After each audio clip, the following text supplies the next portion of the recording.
RadioStyle. Hope everybody out there's having themselves a great day. I got another series with Agnes and myself. Recorded it yesterday, and so broke it into 4 parts. Just kind of the easiest way to get it chopped up into lengths that people will generally sit through and watch. I will release a full version of it once I get all these released, but I'll get the little chunks done. And so that all being said, that there was Justin Timberlake, Not a Bad Thing. And we're calling this one Conscious or Subconscious, Manifesting Made Easy. Agnes and I we kind of start at this conscious, subconscious, so it's really worth listening to all 4 of these.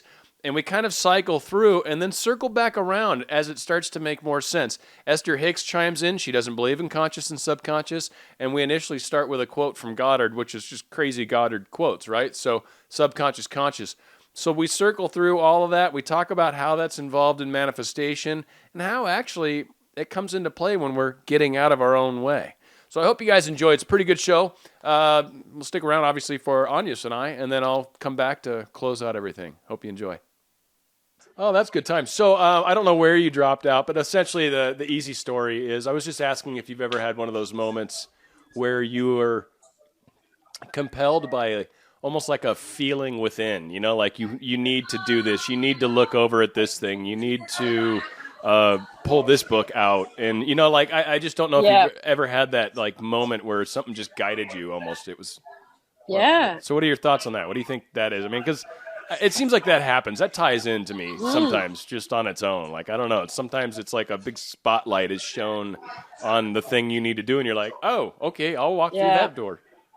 Yeah, for sure. I mean, I think when I was really having a bad, not just moment, everything was crashing down around me.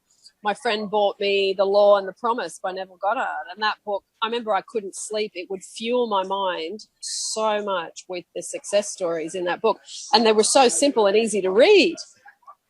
So that was kind of one of those moments for me where that was a big turning point, because, I mean, that was where my whole life changed, was reading his stuff. And it's like, I guess the magic of it, if you will, for lack of a better way to put it, was when the book was kind of just given to you at that point. Like it was like the universe is like, here, read this. And you're like, oh, okay. Yeah.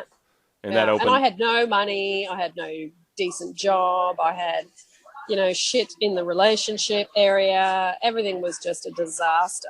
Right. So it came at exactly the right time. And I was saying, look, somebody help me. Someone, anyone.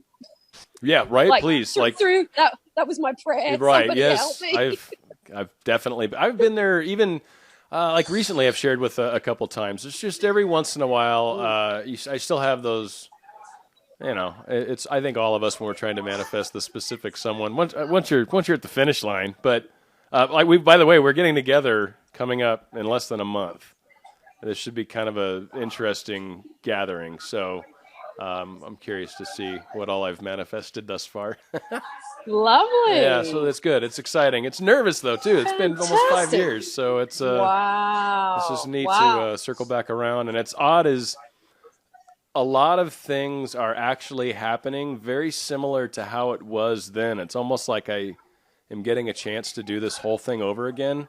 And it's odd how much I wasn't ready for it back then, and I'm guessing she wasn't either, probably. But yeah, it's just how much I've changed, and then here I am. And there's other factors that were happening at that time of my life 5 years ago that seem to be happening right now too. Like I said, it's like a number of weird little coincidences. I'm like, this is interesting. Wow. So it's exciting. I don't know. We'll see. That's cool. Yeah, fantastic.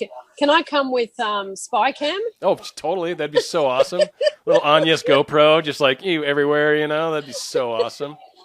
Just sort of lurk around in the background. Oh my God, I'd actually love to just have my phone recording it or something. But yeah, so you can replay yourself and make that bit was good that I said there. Or at times where I'm like, oh, probably should not have said it that, but oh well, that wouldn't be the first time in my life. Exactly. Did you have anything in particular? I didn't know if I actually did send you an email with a couple of things. No, we didn't. We didn't plan anything. Why would we plan? Let's do something different this time. That's ridiculous. Yeah. So let's talk about something else. Right. So yeah, how about the Dodgers? Oh, those Dodgers are playing great, right? I mean, that's someone brought up about you mentioning licking the dashboard the other day. Yeah. And they said that's what we love about these conversations. Well, that was a moment. Yes, you never know what might come out of my face. That's impressive. It's fun that way. It's fun. It is. It's really good. Now, did you have anything like, I don't know, like I've got a couple things, so I don't feel you go for it. Start okay. with that. Okay. Start with that. That's cool. Well, there was one thing I read of his, and I don't know if I want to read the entire quote of it because it's just ridiculous. It's one of his longer ones. I've got a couple other smaller quotes that might make fun little talks, but he talks about so reality may, for the sake of clarity, be likened unto a stream which is divided into two parts, the conscious and the subconscious.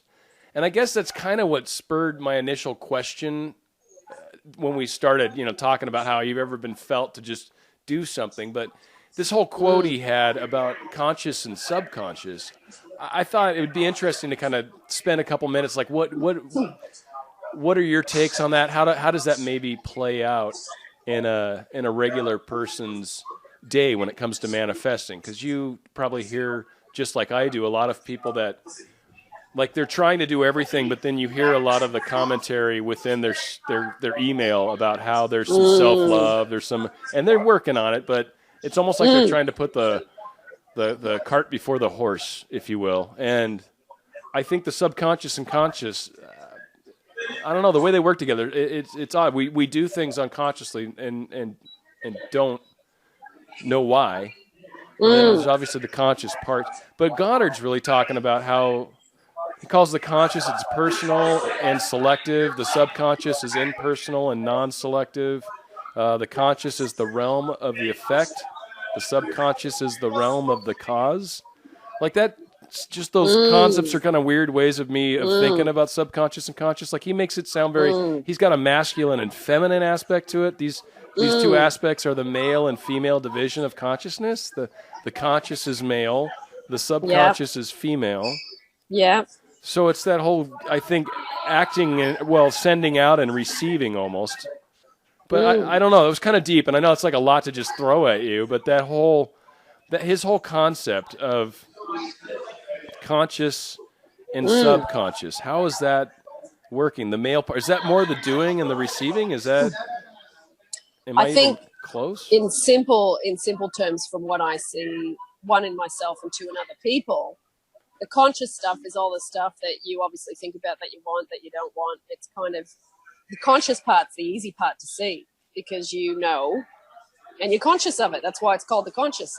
But the subconscious is, people say, that's in my subconscious, that's why I can't do that. It's like, well, the subconscious is more the childhood stuff that's stuck in there, that's still got tentacles from back then into right now, and that's where you default to, even though you don't want to be doing something, thinking something, believing something, you default back there because of what you were taught in those early years. And you've got to then try and consciously change what the subconscious is still doing that is not serving you. If it's doing something positive, you leave it alone, obviously. Right. But it's the stuff that's kicking your backside, like relationships, money, work, etc.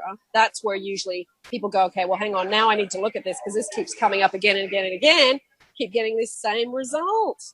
Well, see, that was my understanding of conscious and subconscious too. Like, and that's where I always call it like the bubbling up or the trickling. I mean, it's like, it's almost cool when we have one of those moments where we catch ourselves basically pushing ourselves out onto someone else and seeing something weird. And it's like, oh my God, that's from my childhood.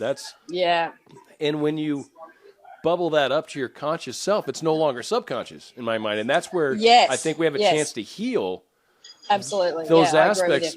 But I guess where I'm confused, and I don't know if this is just Goddard being Goddard, is he's talking about conscious being of like personal and selective, like, it's intentional. Yes. And the subconscious being impersonal. But when he gets into the masculine, feminine, the doing, I guess, the conscious is male, the subconscious is feel, the conscious generates ideas and impresses these ideas on the subconscious. The subconscious receives ideas and gives form and expression to them. So it sounds like the subconscious is the part that's actually doing the manifesting, and the conscious is what is guiding it. Is that kind of what he's saying? I I don't know. Yeah. It might be Yeah. the endless amounts of crack that I smoke because I'm reading Goddard. I feel like, well, I don't have a It'll PhD. help you. Oh, yeah, that might actually, right? Wait, let me get my glass pipe out and oh my goodness. But yeah, goodness. I'm like reading this going, huh? Like I could read this 12 times and I know. It fries your circuit sometimes, Neville. And you know, there's been so many people say, "Oh, but he contradicts himself," or he does sometimes. Like a lot of like Abraham Hicks does. Like many. And knowing many him, though, teachers. I doubt he contradicts himself. I bet it's more that we're just literally, the way we're reading it or the constant. Yeah, because he writes in I know it's in English, but yes, I don't think this is really English. It's not British English. It's not American English. I don't know what the hell English this is. But so he's good times. But okay, so it's, I mean, do you think that, let me read this sentence again. I think it's a deep thing. I mean, just if we're talking about Goddard and trying to understand this guy, because I love Hicks. Hicks is very now, very today, very in energy, and still though. Alive, but and the language is easier to understand. And a buddy of mine went there. He said, anyway, the numbers and just what, it's incredible. 1,000 people in that room, $200 a head. It just blows my mind. It's so awesome. I know. That's incredible. I've seen her about 3 or 4 times, and every time it's just like. She's every video, every audio. I mean, I, you know, I'm not like I'm trying to push people. She's amazing. Like, I mean, it's obviously she's pulling something in somewhere that's, I mean, Abraham's very, very quick. It's, it's just impressive. But anyway. Yeah, it is. The conscious generates ideas and impresses these ideas on the subconscious. The subconscious receives ideas and gives form and expression to them. Mm-hmm. So what do you think he's saying there? The conscious generates ideas and impresses these ideas on the subconscious. Okay, well let's do an example. Okay. So in your conscious life, you say, okay, I want to earn $100,000 a year. Let's do something really simple. Okay. So there's your conscious coming up with the idea. So now you read the next bit, and we're going to work through it step by step. Okay. The subconscious receives ideas and gives form and expression to them. Okay, so you consciously go, I am now earning $100,000 a year. You send that to your subconscious, and then that's the end of the sentence. So essentially, the subconscious is doing the manifesting, and that's almost why you consciously get out of your way, right? Isn't that why we try to do that? And why? So that's okay. So that was kind of why I belabored this point, was to get to this place where I think a lot of people will benefit, myself included, and you know, who knows with you because you're on but if it's why I think a lot of times when we are so heavily involved with consciously redoing the affirmation steps to create, you know, we're constantly trying to create and recreate and create and recreate and constantly doing these exercises, and then we're consciously a lot of mind chatter during the day. And I think that's why they talk about how, like, you do this process, you really do the imaginal work, you send it out there, and then you push it into your subconscious, and you're done. Like, let go of it, and your subconscious just goes and wanders and takes care of it, and then communicates back to your conscious and says, hey, tomorrow we're accidentally going to leave 7 minutes late for work, so when you get to the coffee shop, you're going to bump into so and so, and so